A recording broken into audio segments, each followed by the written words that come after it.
तर कसा वाटला झटका? एकदम मापात की नाही? तर हॅलो गाईज, कसे आहेत तुम्ही सगळे? होप तुम्ही सगळे एकदम मस्त असाल. तर आज आपण जवळजवळ 6 ते 7 दिवसानंतर व्हिडिओ बनवतो. तर 6 ते 7 दिवसानंतर बनवणं याचं कारण असं की आपल्या कझनचं लग्न होतं. तर त्या लग्नात आपण गेलेलो होतो. तर आपण त्या लग्नात बिझी असल्यामुळे आपल्याला काही व्हिडिओ बनवता नाही आले. तर आज एवढ्या दिवसानंतर आज आपला एक नवीन टार्गेट अचीव केला आहे. तर तो म्हणजे 2 किलोमीटर अवघ्या 9 मिनटात.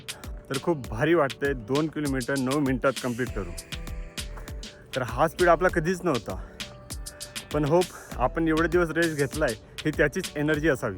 तर आपण लग्नात मज्जा केलीच तर केली, पण मज्जा करता करता डोक्यात हेच टेन्शन होतं की आपले व्हिडिओ मागे पडत चालले आहेत. पण नाही, आपण आपल्या ॲक्टिव्हिटीज आणि चॅलेंजेस बंद करणार नाही. अजून आपले खूप अचिव्हमेंट बाकी आहेत. तर ते आपण लवकरच कंप्लीट करणार आहोत. तर या मागच्या 7 दिवसात जे आपण व्हिडिओ बनवणं बंद केलं होतं, पॉज केलं होतं, तर त्यामुळे बॉडी खूप आळशी झाली आहे.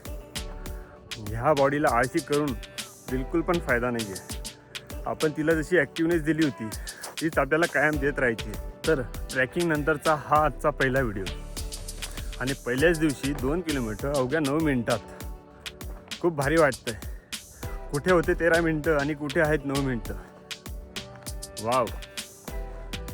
तर ह्या अशा काही अचिव्हमेंट भेटल्या ना तर पळायला अजून मजा येते. जो सुरुवातीला स्पीड घेतला होता तोच आपण शेवटपर्यंत टिकवला. तर कदाचित त्याचमुळे या अचिव्हमेंट भेटत आहेत हळूहळू. तर आल्या आल्या आपण पहिले लाईटली स्ट्रेचिंग करून घेतली, मग त्यानंतर पळण्यासाठी सुरुवात केली. ती पण कन्सिस्टन्सी ठेवून, एक कॉन्स्टंट स्पीड ठेवून.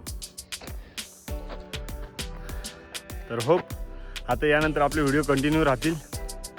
तर तुम्ही असेच शेवटपर्यंत बघत राहा. तोपर्यंत स्टे फिट, स्टे हेल्दी. भेटूया नेक्स्ट व्हिडिओमध्ये. तोपर्यंत टेक केअर.